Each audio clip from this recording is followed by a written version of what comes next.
Hai teman-teman semuanya, selamat datang di presentasi atau obrolan santai aja mengenai preferensi konten, perubahan konten dari long form ke short form, atau bahasa Indonesianya itu konten yang dikemas dari format panjang menjadi format pendek.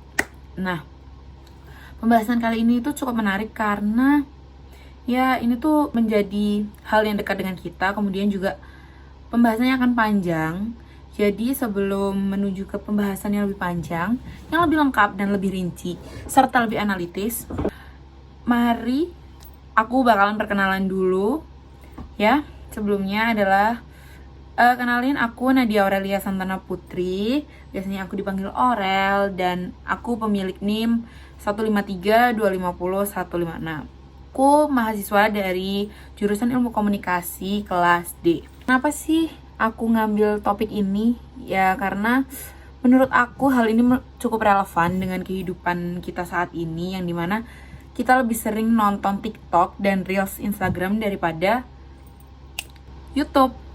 Intensitas kepentingan media sosial saat ini tuh berubah, dimana masyarakat tuh pengguna sosial media lebih cenderung mau mengonsumsi informasi yang singkat dan padat, dan mereka tuh lebih suka scrolling dan intensitas fokus mereka tuh kecil, teman-teman. Jadi kayak itu perlu dibahas, dan ada beberapa faktor-faktor yang itu tuh mempengaruhi kenapa mereka berubah gitu loh. Kan nggak mungkin ya tanpa ada sebuah faktor mereka dari awalnya nonton YouTube jadi sukanya nonton Instagram, nonton TikTok gitu. Oke, jadi aku tuh punya media pembantu yaitu PowerPoint. Nanti kayak bakalan aku kasih di sini gitu. Terus aku bakalan ada di samping bawah. Oke, let's go. For the first itu aku bakalan memberikan, jadi ada 3 topik hangat yang bakalan kita bahas hari ini, di video ini, malam ini, pagi ini, siang ini, sore ini. Oke. Yang pertama itu ada perubahan preferensi, dimana itu tuh nantinya akan menjelaskan kehidupan masyarakat yang sudah berubah kebiasaannya dari yang awalnya suka konten long format ke short format. Selanjutnya yang kedua itu menjelaskan tentang strategi engagement.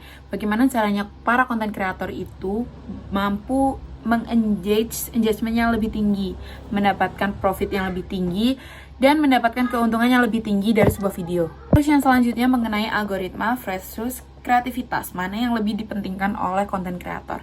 Ya, hubungan antara algoritma versus kreativitas ini tuh sesulit apa serta seberpengaruh apa terhadap produksi konten. Selanjutnya akan ada pembahasan mengenai format konten. Nah, yang pertama kan ada 2 format konten. Yang pertama long form atau format panjang, yang kedua short form atau format pendek. Nah, long form itu merupakan sebuah konten yang dikemas dalam durasi 10 hingga 15 menit. Jadi itu berdurasi panjang seperti presentasi ini yang nantinya akan mendapatkan output lebih dari 15 menit. Kemudian biasanya tersedia di berbagai media sosial. Kayak misal ada di, bukan media sosial, di media kayak di televisi, terus juga Netflix, Disney Plus, Iki, or anything about film. Jadi outputnya nanti kayak film, short film gitu. Habis itu ada juga di YouTube.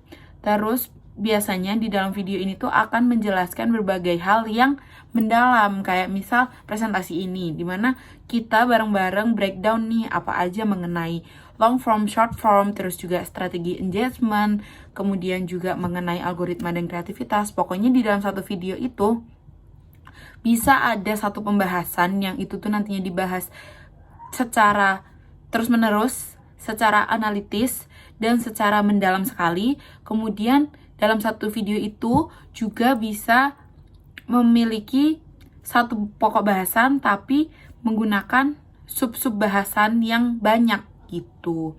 Terus yang kedua ada konten short form. Jadi format pendek ini tuh nantinya kontennya berdurasi lebih pendek, maksimal itu 60 detik, dan penjelasannya itu nantinya dikemas secara lebih singkat dan lebih padat. Lebih singkat, lebih padat, tapi jelas juga ketika dihadirkan kepada para pengguna gitu. Nah, biasanya konten ini tuh tersedia di TikTok dan Instagram Reels. Oke, selanjutnya ini masuk ke pembahasan yang pertama, yaitu tentang perubahan preferensi masyarakat dari konten long form ke short form. Pokoknya sekitar 4 hingga 5 tahun ini tuh YouTube menjadi suatu media yang sangat digemari masyarakat, apalagi ketika COVID-19 kemarin, mulai dari pembelajaran, terus juga pokoknya berkomunikasi untuk akses pembelajaran jarak jauh itu melalui YouTube. Karena guru-guru pun membuat video, berpresentasi, terus juga menjelaskan itu melalui YouTube. Kemudian juga YouTube ini mampu mengemas sebenarnya seorang kreator ini mampu mengemas sebuah video menjadi video-video kreatif yang bisa jadi berbasis animasi, terus juga para siswa ini bisa bikin para siswa ini gak bosan. Akan tetapi setelah adanya endemi jadi COVID-19 selesai, itu pembelajaran jarak jauh juga berakhir.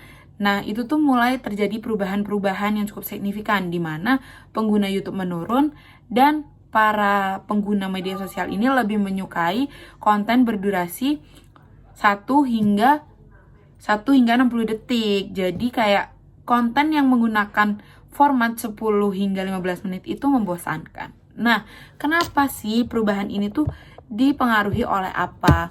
Yang pertama, itu ada pola perhatian masyarakat yang rendah atau pendek gitu intensitasnya. Jadi kayak sebenarnya fokusnya pengguna itu cuman kayak 10 hingga 15 detik untuk saat ini. Nah, oleh karena itu pengguna akan cenderung memiliki attention span yang lebih pendek daripada pengguna yang dulunya sering menonton YouTube. Terus dengan adanya pembendekan durasi fokus pengguna ini, mereka lebih tertarik dengan konten-konten yang cepat, ringkas, dan langsung menuju ke inti pembahasan. Nah, biasanya orang-orang yang suka format pendek ini, mereka nantinya akan mendapatkan lebih banyak informasi dengan menonton lebih banyak video gitu. Terus yang kedua ada kemudahan akses konten. Nah, konten dengan durasi pendek ini memungkinkan para pengguna mendapatkan konten yang lebih banyak, kayak informasi yang lebih banyak, kayak yang aku bilang tadi gitu. Terus yang ketiga ada desain platform media sosial. Jadi format long and short itu biasanya juga mempengaruhi. Berbeda dengan YouTube kan, TikTok dan Instagram Reels itu, dimana YouTube itu dikemas dalam satu video panjang yang berdurasi lama. Faktor penyajian konten ini tuh turut mempengaruhi karena pengguna saat ini lebih menyukai konten-konten singkat dan padat. Walaupun ada berbagai faktor di atas, itu tuh nggak menutup kemungkinan YouTube bakalan tetap digunakan oleh teman-teman beserta dengan plus minus short and long form ini ya. Untuk mengulik informasi yang lebih edukatif dan analisis, konten jenis ini tuh dibutuhkan yang long form. Oleh karena itu, saat ini terdapat banyak kreator yang menggabungkan keduanya. Jadi kayak mirroring gitu loh, ketika seorang kreator membuat teaser nih di TikTok mengenai konten membahas, oh kenapa sih bumi itu bulat gitu. Itu kan cukup kontroversial. Terus habis itu nanti oleh konten kreator ini akan diolah dan nantinya bakalan di-upload di YouTube menggunakan format konten yang lebih panjang gitu. Nah, selanjutnya kita akan membahas tentang adanya produksi konten di media sosial. Tentu para kreator ini tuh memiliki goals atau engagement, itu tadi yang aku bilang. Jadi, kita akan membahas tentang strategi engagement. Ada beberapa strategi engagement yang sering digunakan dan aku pun ketika mengerjakan tugas menggunakan strategi ini walaupun aku bukan seorang content creator gitu teman-teman. Jadi ada 4 strategi yang bisa diterapkan buat teman-teman yang ingin merintis menjadi content creator. Mungkin yang pertama itu ada menggunakan hook di awal video. Hook tuh maksudnya bagian yang membuat video kamu menarik di awal.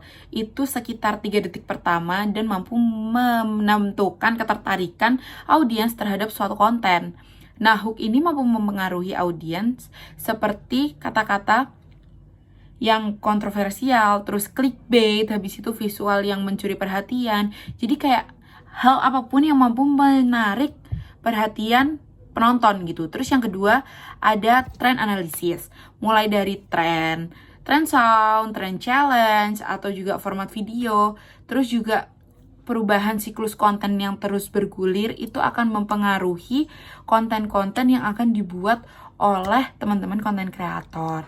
Terus yang ketiga itu ada di konten short form ini, di media sosial TikTok dan Instagram, ada interaksi with audience. Jadi ini tuh kayak menyediakan question box, kolom komentar, like, terus juga open DM, itu biasanya mendukung untuk adanya komunikasi dua arah terhadap audiens. Jadi nantinya seorang audiens ini kayak merasa dinotis dengan idolanya gitu loh teman-teman, kayak dinotis oleh role modelnya gitu.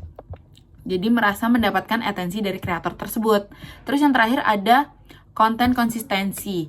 Maksudnya itu konsistensi seorang konten kreator untuk mengupload kontennya di media sosial. Jadi itu tuh akan sangat berpengaruh banget di mana sehari itu teman-teman upload berapa konten, terus teman-teman upload di jam berapa, teman-teman upload di hari apa, itu tuh nantinya akan mempengaruhi karena biasanya di konten itu akan memiliki algoritmanya sendiri mengenai hal ini gitu. Harapannya dengan menerapkan strategi-strategi tersebut, kreator mampu meningkatkan kemungkinan untuk mencapai audiens yang lebih banyak dan engagement yang lebih luas. Kemudian belum tentu mendapatkan lebih banyak juga, tetapi seenggaknya itu akun seorang konten kreator itu mampu diketahui orang yang lebih banyak. Nah, strategi-strategi itu tuh mampu digunakan dengan bebas.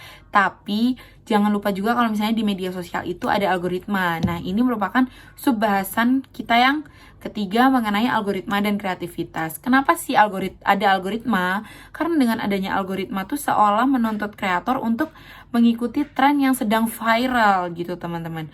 Misal di For Your Page atau FYP, teman-teman itu lagi tren kicau mania. Nah, nantinya algoritma TikTok teman-teman itu bakalan misal lagi scrolling kayak gini, itu bakalan menyesuaikan tentang soundnya, tentang tren dance-nya, dan lain-lain. Nah, terus cukup membingungkan juga ya mungkin perbedaan antara si algoritma dan kreativitas ini. Nah, kegunaannya apa sih dan seberapa penting sih algoritma serta kreativitas ini? Ataukah mereka tuh mengalami ketimpangan, lebih penting si algoritma atau lebih penting si kreativitas gitu.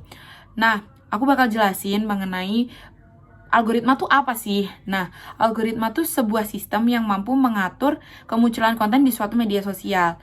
Ini juga tuh mampu menjadi faktor kenaikan engagement tadi. Ketika seorang konten kreator mengikuti algoritma yang ada di sebuah media sosial, nantinya lebih memungkinkan konten tersebut untuk naik ke FYP audience dan pengguna media sosial yang lain gitu. Terus yang kedua itu kreativitas. Nah, kreativitas ini tuh ide yang ingin dieksekusi oleh konten kreator dalam sebuah konten. Dan unsurnya tuh biasanya menarik perhatian, terus juga tertarik pada suatu akun gitu. Nah, algoritma di media sosial ini tuh menentukan apa yang ditampilkan. Kemudian juga hal ini dipengaruhi oleh faktor minat pengguna, interaksi sebelumnya, dan performa konten. Tapi di sisi lain, algoritma ini tuh mampu memberikan ruang untuk kreator semakin besar namanya, kayak yang aku bilang tadi, kayak menentukan jumlah followers, terus juga menilai kualitas engagement. Peristiwa ini tuh biasanya terjadi di platform TikTok. Bisa jadi juga konten seorang tersebut tiba-tiba rame dan banyak interaksi karena waktu menggugah konten itu mempengaruhi, teman-teman. Ya, walaupun algoritma ini mampu dikatakan sebagai angin keberuntungan, cuman sisi lainnya mengatakan hal lain, bahwa algoritma itu mempengaruhi cara konten kreator berpikir. Kayak si algoritma ini membatasi ide kreatif konten kreator. Nah, hal inilah yang menimbulkan sebuah pertanyaan. Sebenarnya apakah konten kreator itu masih bebas untuk berkreativitas masing-masing atau harus mengikuti sistem logaritma ini untuk menunjukkan apa yang konten kreator itu bisa, dan apakah cara mereka berkonten itu dibatasi oleh yang adanya algoritma ini. Nah, dalam prakteknya teman-teman, sebenarnya banyak kreator yang mencoba menemukan keseimbangan antara dua ini. Jadi mereka tuh berusaha untuk mengimbangi algoritma serta kreativitas. Terus juga dengan adanya algoritma ini tuh konten kreator jadi makin dituntut untuk gimana sih caranya mengeksekusi ide kreatif tapi juga sesuai dengan algoritma yang ada, sesuai dengan tren yang ada, sesuai dengan challenge yang ada. Terus juga seringkali kreativitas ini tuh menarik perhatian para audiens untuk menonton. Dengan kata lain, algoritma itu memang memiliki peran besar teman-teman di dalam distribusi konten. Tetapi kreativitas itu juga nggak kalah penting untuk mempertahankan minat audiens dalam jangka panjang. Jadi kalau misalnya teman-teman perintis konten kreator nih punya algoritma yang keren gitu, di saat itu tuh konten teman-teman naik ketika ada algoritma tentang membahas tentang K-pop lah, mungkin Cortis comeback atau TXT comeback. Nah, tapi ketika algoritma itu udah down, teman-teman jadi bingung karena teman-teman gak kreatif. Nah, oleh karena itu ide-ide kreatif teman-teman tuh dibutuhkan saat itu untuk menyesuaikan dengan algoritma serta tren yang ada. Tiga bahasan kita tadi, aku mampu menarik kesimpulan untuk ya singkatnya aja, kalau misalnya teman-teman tidak memperhatikan sedari awal, mungkin bisa langsung di skip ke part ini. Yang pertama mengenai perubahan preferensi dari long format ke short format video, itu tuh audiens jelas sangat menunjukkan adanya perubahan preferensi di media sosial, yaitu dari konten panjang ke konten yang lebih pendek. Hal ini tuh disebabkan karena kemudahan konsumsi konten dan pola perhatian audiens yang singkat. Sekitar 3-5 detik. Kalau misalnya hook dari sebuah konten itu tidak menarik, nantinya mampu mempengaruhi minat pengguna untuk menonton konten tersebut. Terus yang kedua adalah meningkatkan engagement di platform media sosial seperti TikTok dan Instagram. Kreator itu perlu menerapkan berbagai strategi, di antaranya ada menciptakan hook, mengikuti tren, mendorong interaksi kreator dengan audiens, serta menjaga konsistensi pembuatan konten. Walaupun itu tuh belum tentu berhasil ya teman-teman, tetapi hal itu tuh mampu sedikit mendekatkan diri teman-teman kepada kesuksesan sebagai konten kreator gitu. Terus yang ketiga ada soal algoritma tersebut. Kreator juga harus memiliki kemampuan dalam menyeimbangkan algoritma dan kreativitas. Jadi buat apa bisa mengikuti algoritma tapi teman-teman tuh gak kreatif. Begitupun sebaliknya, ketika teman-teman kreatif tapi gak bisa ngikutin algoritma, juga buat apa gitu. Karena di media sosial sekarang itu kreatif doang gak cukup teman-teman. Teman-teman harus bisa menganalisis konten supaya tetap menarik, otentik, dan relevan bagi para audiens gitu. Dengan memahami dinamika yang terus berkembang di masa ini tuh, aku yakin teman-teman bisa dan mampu melihat bahwa media sosial tuh nggak sekedar ruang hiburan aja, tetapi juga kayak ruang komunikasi digital yang terus berkembang dan mempengaruhi kehidupan kita dan cara memproduksi, cara mengonsumsi, dan pokoknya cara semua hal yang dulunya cuma bisa dilakukan di dunia nyata, sekarang ini tuh bisa dilakukan di media sosial juga gitu. Akhir kata dari aku, mungkin sedikit pembahasan tadi, ada kurang lebihnya mohon maaf melalui perkataan yang aku katakan. Sekian, selamat malam, selamat pagi, selamat sore, selamat siang, dan terima kasih.